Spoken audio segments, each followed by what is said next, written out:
Hello and welcome to On Air, the online program of the Swiss AI Weeks that actually started today, and Wildcard Media.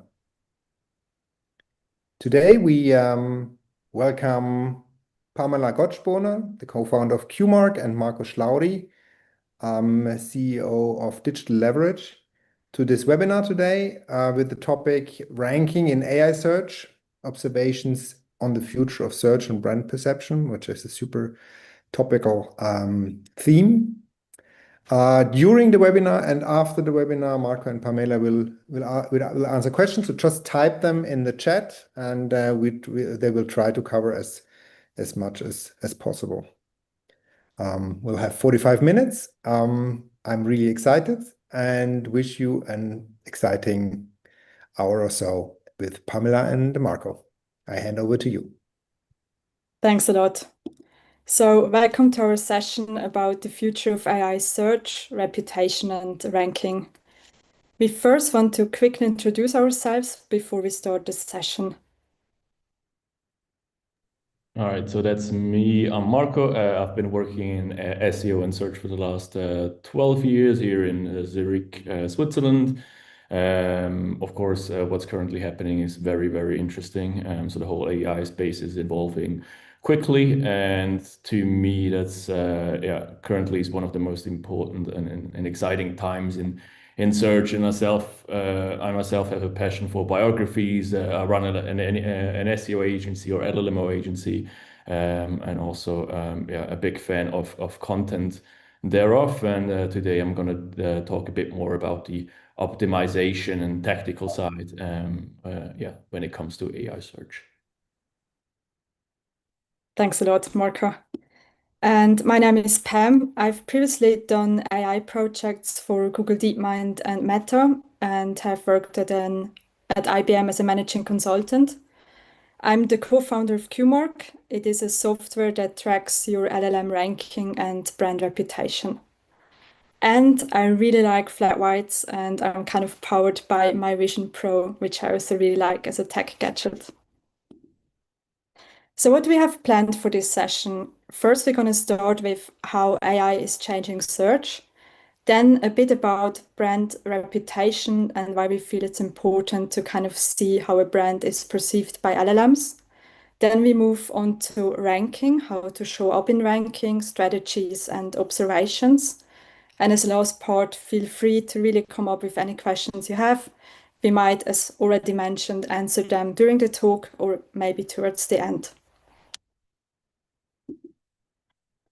As you all know, it is kind of a new era of search and product-driven advice. And it always kind of reminds me of this movie. I'm not sure if you know it. It's Her, and it got released in 2013 from Warner Bros. And it shows this guy who is kind of heartbroken and lonely and then falls in love with an LLM called Samantha. And it kind of has parallels to where we are now in 2025, where you see that a lot of people actually use LLMs quite a lot, like daily, they interact with them. And they not even use it for studying or work, but really also for kind of emotional support and companionship. And there are two studies which are really interesting. One is from the Times, where they share that 70% of managers now consult AI tools like ChatGPT and Co. before talking to their bosses. Or another nice study shows that 70% of US teens use AI chatbots for companionship, emotional support, and advice. And 33% of them turn to AI for serious issues instead of just asking people, which is kind of astonishing and amazing.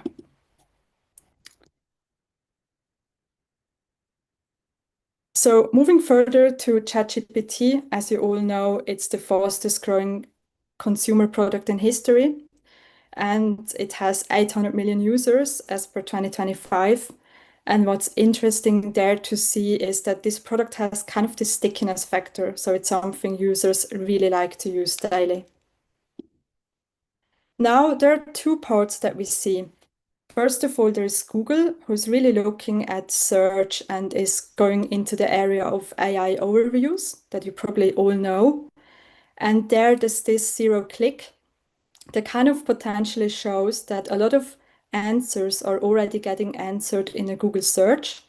And this means that companies or brands get a lot less clicks on their websites because the questions have already been answered in an overview. And then there's the other one where you look at LLMs. And a lot of users currently trust LLMs for product related and travel advice. And there is a study from comparis.ch, which kind of shows that in 2024, only 27% used LLMs for search instead of Google. And it kind of is a bit rising. So now in 2025, we're already by 33%.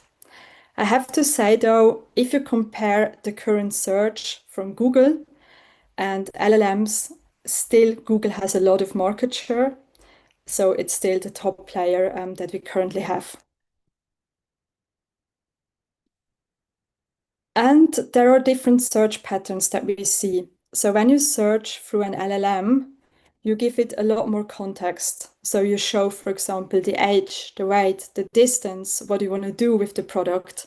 And that is kind of different to what we see on Google search. On Google search, you have like tiny keywords that you just use. For example, best jogging shoes, and that's it. So now I'm kind of moving on to brand perception.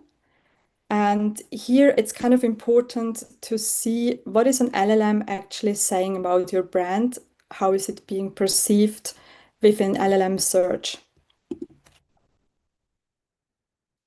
Previously, when a company put out, for example, a press release, they could just really kind of cater their messaging and see what a company is saying about their brand.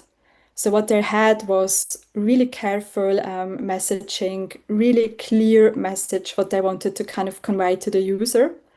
And now when you ask a ChatGPT about a product, your messaging is kind of getting distorted. This is due to AI summarizing a lot of brand content at scale, looking at a lot of sources, not only just one from one company, and therefore it can kind of damage a bit the brand perception. An interesting study is from FTI Consulting that kind of shows that they observed that DAX 40 companies and they saw that 83% of them have at least one reputational risk. And what's interesting to see is there is a correlation between when a CEO from a brand had like bad press, then it's kind of related to the brand itself. So this means that the brand then also gets like not a bad, but the brand reputation is not that good. And I can't really explain it that much, but I feel it could have something to do with semantic search. And with semantic search, it kind of puts two words in relation and puts them kind of closely tied together. And I believe that the CEO is closely correlated with the brand, and therefore this could influence the brand perception. Maybe a quick question here from my side. I think that's really interesting to see that maybe LLMs understand content a bit differently and different connections and relations between CEOs and brands. So what would you say should people do or should companies do if they're kind of unhappy with how they are portrayed in search engines, or have you already seen any study on the flip side that then deals with these new challenges?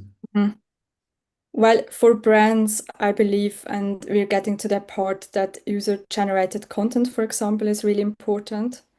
So I believe previously as a brand, you just observed your own website and looked at the information was correct. Maybe you looked at social media. And now I believe it's really important to also have a look at different portals, for example, Reddit, where a lot of users are currently giving advice about the product or even pricing, or your own company's Wikipedia page is also getting really important. And that kind of helps to then influence the information. I also see that there are sometimes company pages that are still getting indexed by an LLM and that are outdated. So taking those off is also really important. Cool, thank you. So kind of going to hallucination, LLMs like to hallucinate and can therefore provide wrong information. And we see it a lot with URLs, around 5%, and I've seen it firsthand of URLs to either not really exist or are outdated. And I even saw an example where an LLM made up a whole brand with a domain and kind of a URL that really didn't exist. Then product features, especially with startups, I see it a lot that they approach us and then kind of tell us that the LLM hallucinated product features that didn't really exist. So consumers then kind of started buying the product and asked for the certain feature because it got recommended by an LLM, but it wasn't really there. I believe this is due to how LLMs search, and especially the data is unstructured. And therefore, if there's no data, it kind of likes to provide data and therefore hallucinate. And then with the pricing, what you mentioned, Marco, too. So that's something to keep an eye on when there is like wrong pricing. This could be through Reddit, for example, or due to cross-brand confusion from an LLM. That's potentially also harmful to a brand.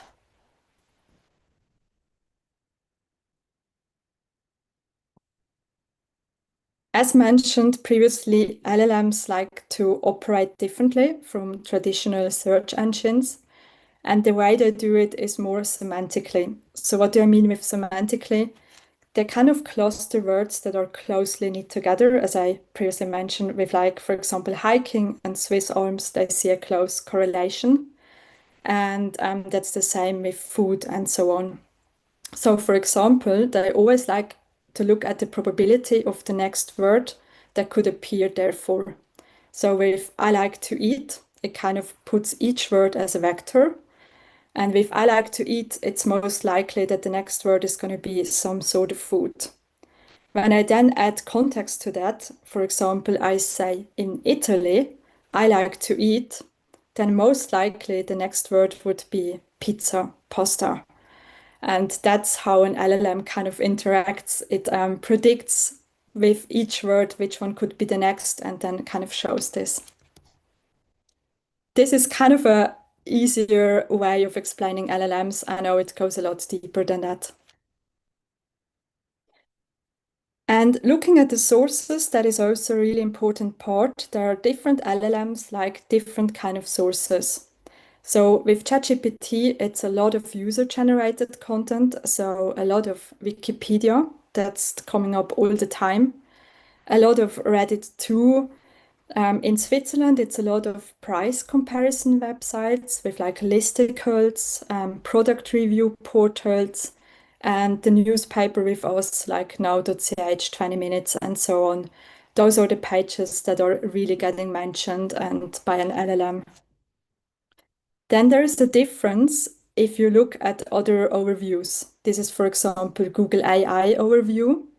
And here you see that Wikipedia is still important, but you see more of like Reddit and YouTube and Quora or LinkedIn. So it's really important as a brand to look at the kind of whole ecosystem of where your brand is getting mentioned.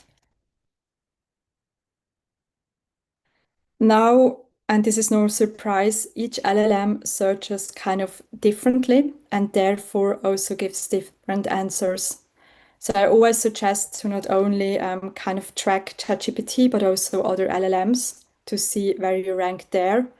And not only the LLM itself, like ChatGPT, but also the model itself acts differently. So on GPT-5, even though it's not shown directly to the consumer, depending on the model that it's kind of getting chosen, it interacts differently. So GPT-5 or GPT-5 mini is kind of a different approach. So there is one part which is brand perception, And then there's another part which is really interesting, and that is about LLMs mentioning your brand, your product. So LLMs can sideline your brands, but LLMs can also really help your brand. And there's this nice case study from Tally. Tally is an online form builder. It's a bootstrapped startup, and they've seen that, and you see it here in the chart, from January 2025 onwards, that they got a lot of new signups. And they say, and that's their kind of thinking behind it, this is probably due to ChatGPT released at this time the web search capability. And through web search, they had a lot of blog posts about their brand, their thinking, their features, and that it really sourced those brands. And therefore, they got like 2,000 new signers or users. And this is really something that could then potentially really help your company with the revenue. So it's a huge kind of new acquisition channel. Cool. Thanks for sharing. Really cool case study. It shows kind of the power of the LLMs and everything that's been happening in search. We also got an additional question from Paula in the chat, and she says, like, you say that so the LLM uses information in Wikipedia and Google and other areas, but what about the machine learning on the information one is feeding to the AI tool? So all the user input that is used, and that's definitely one more important part. And I guess also why I think Pam, you mentioned that a lot of like C-level, people are currently consulting AI for advice, etc. And I think it comes back to that a lot of the advice that we're getting back is really personalized. And so I think there's this like paradigm shift where before in Google tried to create like the best the best possible search results for kind of on average, that helps everyone. While now LLMs can create like the best answer just specifically for you. And, in my opinion, that just generates a better search experience and is also why tools such as ChatGPT are so sticky. And so the information that we feed into the tool is really important and definitely determines then the outcome or the answer of the LLM.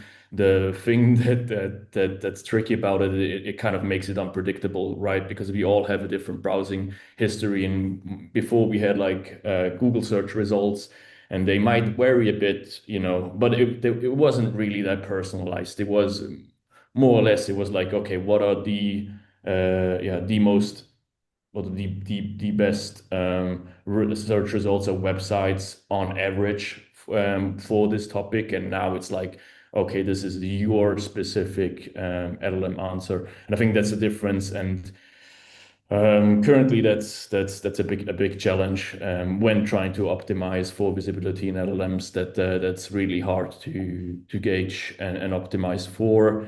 Yeah, one of the things that like how I see it is that if you really know your target audience and your let's say you're selling these running shoes and your target audience is really marathon runners, right? It's not a novice or junior crowd, but it's really these people that know what they're doing. Then by default, you will cater all or write all your content for that audience, and that again makes it more likely to show up when such people are looking for new shoes, right? Because the marathon runner would have engaged with ChatGPT, etc., and would have provided a lot of information, so that the model kind of now knows that, okay, this is a marathon runner, and it will then, of course, also recommend shoes that fit this specific use case. And so I guess, yeah, the easy answer is if you optimize for if you really know your target audience and you optimize for your target audience, or maybe also multiple target audiences, then you will also show up in the personalized search results or LLM answers. But of course, tracking these is quite a challenge. Yeah. Anything to add, Pam? Yeah, no, it's very interesting, and I feel like there's another part to that as well. It's one is the like user input, and then also what kind of the LLM decides what is best, you know. So if you say like I want to have the best running shoes, potentially the LLM could interpret that as like the cheapest or the most popular one. Mm. And it could then sideline brands that are maybe like really high-end brands. They're just not showing up because it's not getting like searched for as like best or most popular one. So there's really a lot to it to take into consideration. Great point. Yes, Paul, I hope that kind of answers your question. If not, yeah, let us know. Yeah. All right. Then I think Yeah. coming is my part. Or sorry, Pam, do you have anything else to add? No, I feel like I hand it over to you. That's great. Yeah. I'll share my screen. Oh, you should see it now. Otherwise, let me know. Yes. Cool. So now we go into more like, okay, how do we optimize for the system? So we've seen a lot of changes coming our way with AI and search. And now the question is, of course, okay, how do we get visible in these LLMs? I think first and foremost, I would say I would ask people to look at the bright side. So Pam has talked about, you know, reputational risk and hallucination, etc., etc. So it, of course, sounded a lot like there's a lot of risk, things are changing, things are getting worse. I don't think, I mean, that's not all that she said, but of course, there's a way to interpret it like that. And I don't think that's necessarily the case. There are new challenges, but there are also, of course, new upsides. And one of the biggest upsides is that LLMs are selling your solution for you. So while before, with traditional search results, let's say, or traditional search engines such as Google, you type in the keyword, you get like 10 blue links. You click on a link, go onto the website, read, bounce back to the search results, maybe click on a second or third link, etc. Now, this doesn't happen anymore. What currently happens is you will converse with the LLM, right? The chatbot. You will stay in ChatGPT, and there will be a back and forth between you and the chatbot, meaning you don't leave the chat interface until you kind of have, you know, at least a short list of solutions or brands, etc. And this means, yes, LLMs will sell the solution, your solution for you, if you're visible for the right queries. And we do have kind of studies that prove that. And so first and foremost, I think almost 90% of B2B buyers currently use, you know, generative AI tools like ChatGPT in at least one of their, you know, phases of their buying process. So a lot of people are actually using these tools. And on the other side, then when someone leaves this chat interface and starts then looking at different websites, we see that the average LLM visitor is worth 4.4 times on average the traditional organic search visitor, meaning before you would have gotten more clicks because people bounce between the search results and your website, but not all of these clicks were qualified. But if someone has maybe, you know, gone through a conversation with an LLM such as ChatGPT, when they finally land on your website, they are much more likely to convert because they've already done most of their research in the chat interface. And that also then means,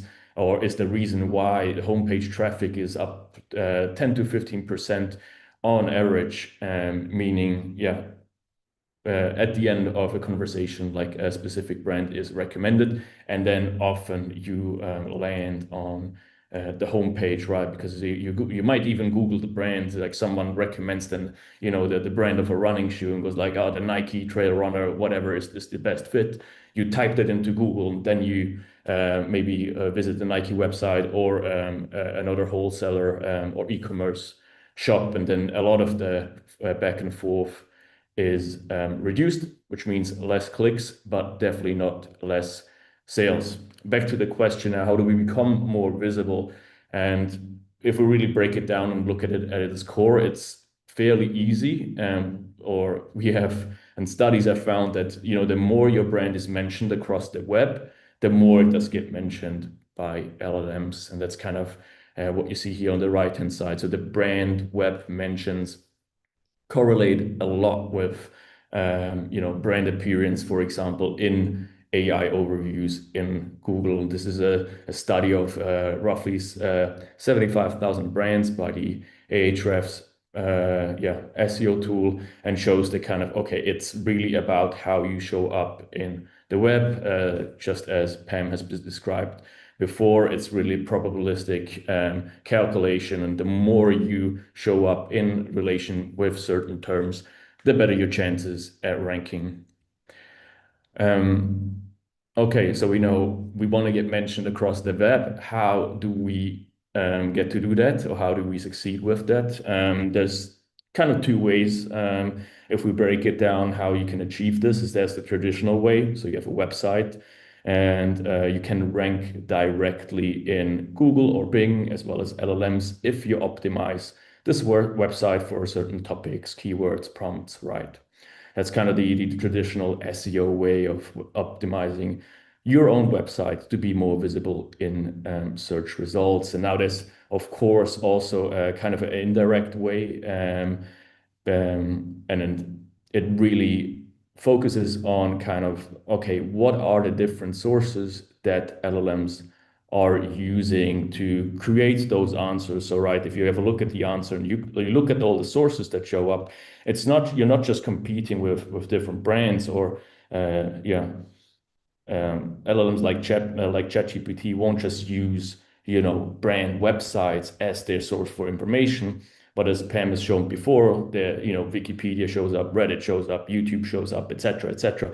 So there are all these ways in which you can kind of influence your rankings or your visibility in LLMs indirectly. And so we do have these two ways. One's the direct way of ranking, and then optimizing and repurposing and communicating with people on third-party platforms that are then either used by Google or LLMs such as ChatGPT. And you can maybe already see here on the bottom of this graphic, there's like two content formats that I've defined that we found most impactful when trying to do this. And this is on one side product-led content, and on the other side thought leadership content. And if we have a quick look at this together, it's these two formats are really the answer to which content should we produce in a zero-click world. And I think the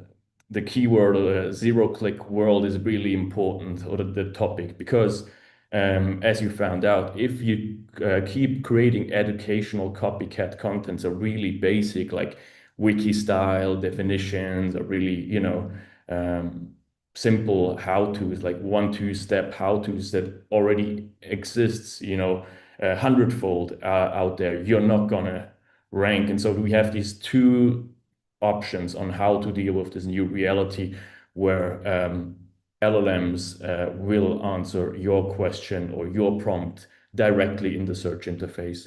And so for one, we have thought leadership content that's content that breaks with the consensus by developing new thesis, presenting studies. So you will create your studies yourself, or you provide unique insights. And here you will be mentioned. So this is our goal, right? You will be mentioned by third-party sources and LLMs because you, as a creator, provide original impulses. So you provide insights that haven't been there before, and then people refer to you as the creator of that new study, that new insights, etc. And this, of course, also, and this is a nice side effect, but actually also why thought leadership works so well, is built mental availability with out-of-market buyers, meaning someone that might not be searching for your running shoes, your product, or your software yet. On the other side, we have product-led content. So that's more conversion-focused content. And here the trick is, like, if someone is searching for specific products, then, we need to define why our product is the optimal solution, in their specific situation. Again, someone may be looking for a running shoe, in the context of running a marathon. And even ChatGPT must mention certain brands, right? When users are asking for specific recommendations, product solutions, etc. And LLMs, as we know, you often use such product-led content as product pages, reviews, listicles, etc., as a source for the answers. And what we then can do in combination is actually cover like almost all of the customer journey. So when people are not ready to buy yet, but looking at different options, or not even looking at different options, but just are you know doing working in their day to day, or maybe someone is running, they don't even have a task at hand that they need to buy new shoes. But they might hear from you because you're doing studies, you're releasing data storytelling or memes, or doing trend analysis, or have news predictions. And so people hear through thought leadership already about your brand. And then when they become activated and start looking for solutions, product-led content such as product pages, category pages, etc., will then provide the right information for them to make a specific decision. I've also here included two examples from our own agencies, like kind of eat your own dog food kind of. So we ran, for example, a domain strategy analysis.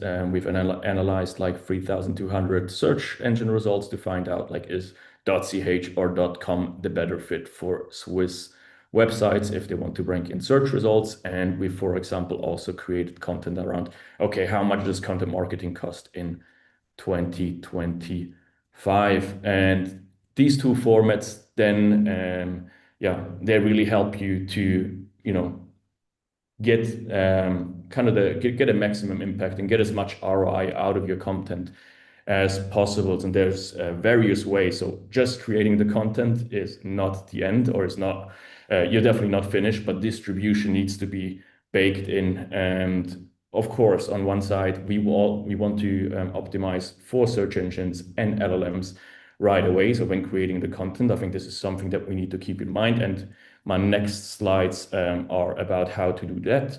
But you also want to think, okay, how can I repurpose my content for third-party platforms?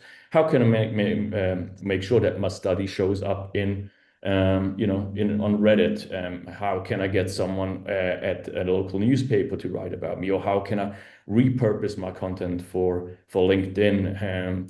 You may want to kind of monitor mentions in forums, chats, and communities. I definitely would advise you to register on relevant comparison platforms, especially if you have like a specific product, physical product, but might also be a software. And there's these countless comparison platforms and bloggers and affiliate websites that compare different products. And I think it's important to show up there. Of course, it can also not harm to be in conversation and be in contact with journalists that write about your specific industry. Of course, also we use partnerships now and then to, for example, place a blog post on a specific partner website to collaborate on content, etc., and get our name out there. And then you can do that for partner websites, but you can also, of course, write guest articles for topic-related websites, for industry blogs, or if someone's running an event like this one today, you can reach out and ask them, hey, would you be open for us, to publish content on your website about what we're doing here? Of course, all content needs to provide value and be informational and relevant to the audience. But yes, you can also start a sponsored newsletter, take part in podcasts, or even run ads for content that performs well. Of course, just running ads won't mean you show up in LLMs. But if no one sees your content, right, that you create, then people never come across your content. They will not share it, they will not read it. And sometimes running an ad can get the ball rolling by getting first people to your website, for them to maybe subscribe to your newsletter, etc. That's really And interesting. I have a question there. So let's say you mentioned a lot of strategies, right? And as a brand who wants to rank higher, either works together with you or kind of follows those strategies, what do you say, how long would it then take to kind of see first results to rank better? It really, I mean, the classic SEO answer is it depends, right? It's really hard to say. It's really a case by case, yeah, kind of decision or answer that I cannot just make like this. Usually in SEO, I would, or in classic SEO, I would say like roughly 3 months. Once we start implementing certain optimizations, you should definitely see. I mean, sometimes it's a couple of days if you're lucky, but latest 3 months later, you should reap the rewards of your optimizations. And if you don't see any improvements like 2 or 3 months later, I think then you're doing the wrong thing or it's not working out somehow and you need to readjust your strategy. With LLMs, I think they're somehow even quicker to pick up, specific content pieces. So they do have a bias or even a stronger bias towards current information, meaning more up-to-date or recently published content pieces have a better chance at ranking than ones that are 5 or 6 years old or even older. And so I'd say, give it 2 or 3 months, but usually you should see the impact fairly quickly. And yes, I guess that would be my general message. Great. That answers my question. Amazing. Cool, thank you. And yes, I said when optimizing for search engines and LLMs, what should we pay attention to? I think that's what my next and almost last slide is about. Pam has mentioned that LLMs, in contrast to classic SEO, the classic search engines, how Google used to work. Like Google was always indexing specific pages, and it would kind of score a page, and a page would rank in a specific position on Google. And now it's more like, okay, passages are ranking or used as answers. So I would say double down on passage first, also authoring, write shorter paragraphs, and each of them should answer a relevant question and use kind of the bottom line upfront principle, meaning provide the most important information right off the bat, right? And then if you want, you can still dive deeper than into specific topic, but offer the most important information first and keep it to a shorter paragraph. I think there was a study that showed that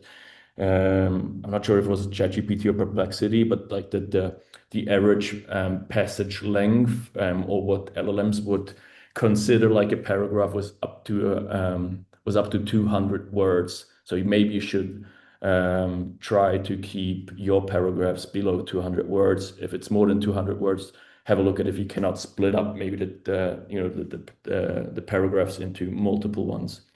You also want to use semantically rich headings. Sometimes we, in our content, even you can maybe see here on the right-hand side, we go like, okay, what is LLMO? How do LLMO and SEO differ? Right, so we're using questions and semantically rich headings instead of just writing like overview or summary, but we try to go into use kind of a question answer format. Not always. Your blog post or your landing page just doesn't have to be like question answer. I think it gets annoying at some time, and I think like use it when it makes sense, and from our experience that helps. Of course, also like you can, for example, add FAQs at the end of an article, FAQs at the end of a product page, and that also sometimes helps with ranking and being found. Back up your content with external data, so cite high authority sources, right? Link out to maybe studies or other people in the field. Also strengthen the internal linking and make sure, as mentioned, that your content is up to date and refresh it at least, I'd say, on a yearly basis to make sure that it stays relevant. All right, and that's it from my side. I guess now, okay, what to do next? Of course, we do have, not totally unbiased recommendations, to be honest. But I guess, I don't know, Pam, do you want to maybe quickly say a couple of words about your offering and how people can get in touch Yeah, with you? sure. As you mentioned, not everything is bad. There are actions you can take, so you can really kind of observe how your brand performs. So we offer a tool where you can really measure brand ranking and reputation. So yeah, feel free to book a call if you have any questions or want to get in touch. And I feel like the same is on your side, Marco. Correct. Yes. So of course, we are an agency. We're more than happy to help talk about this topic all day long. At the same time, we also, of course, support companies with finding the right strategy to become more visible in Google, but also in LLMs with like kind of dedicated custom-made SEO and LLM projects. And we do everything from consulting, educational workshops to really, hands-on support and deliver content ready to publish. So if you've got an LLMO or SEO project, lined up and needs some support, we'd love to talk to you about it and see if we are maybe a good fit or match. Right. Thanks a lot, Marco. And we got two more questions, which are really kind of interesting. So one is, I guess you can see them too, right? The first one is, do you see any effect of policy compliance issues translating to changes in search rankings? For instance, a landing page disapproved by Google Ads may or may not be accounted for by an LLM. Interesting. I did not observe that right now. So not on my end. What about you? Do you have anything to add to that? No, unfortunately, I don't have a use case where that came into play. I mean, in general, like the Google Ads and kind of SEO or organic universe, even though we kind of optimizing for the same platform, they're quite separate and work in separate ways. And here I actually, don't have a specific use case or any experience with clients that comes to mind where that would have been the point. But if you're struggling with this, or if this is an issue, more than happy to have a look at the landing page or product page that has been disapproved. But of course, like I would say, or I would advise that if you're struggling with this, have a look at the Search Console, like in Google. Have a look at how your URL is listed there, if there's any issues that have been triggered, and maybe then take it from there. Mm. And then the second question is, in the past, traditional SEO keywords optimization was an easy way to success, right? And now with LLMs, it's about content, producing content. And do you agree on that? Yeah, I mean, it's definitely a bit. I wouldn't say that it's necessarily that much harder. Like if you have done proper, like good SEO, right, and kind of user target audience centric SEO, then it resembles LLMO kind of a lot. But yeah, I think it's a bit like the harder thing right now, or the hardest thing right now is attribution. As said, like it's harder to set up tracking. It's harder to kind of make the connection between, okay, which optimizations have what effect on LLM or on visibility in LLMs, and on agreeing that there are also some easier ways to LLM optimization and content creation, I would say not. I mean, we're talking about large language models, so they're using content to form their answers, and I don't think there's a easy way around it. Like if you don't provide content, LLMs will not learn, will not consider you, no matter if it's training data or like retrieval augmented generation. So I don't think there's a way, necessarily a way around creating content. Of course, there's always possibilities to optimize websites from a technical standpoint, etc., or get media mentions without creating content yourself by doing something wild or newsworthy. But in the end, I think it still comes back to I mean, just someone else will be writing about you. So in the end, it's all about kind of the content that's available and accessible. And there's yeah, in my opinion, no real easy way around it, which is also good because in the end, all LLMs want to do is like kind of help the users, right? And they're looking for context, information, etc. And without offering that, yeah, I don't see this happening. Yeah.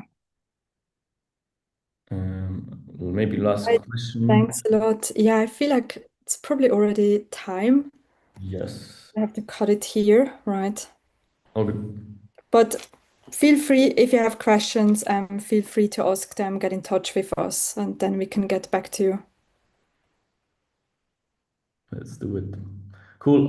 Thanks everyone for being here. And yes, happy afternoon. Thanks for listening. And as Pam said, yes, reach out to us. Feel free to connect with us on LinkedIn. I think that's a good way to stay up to date. You find me or Pam under our official names. Yeah, amazing. Thanks a lot. Thank you. Bye. Bye.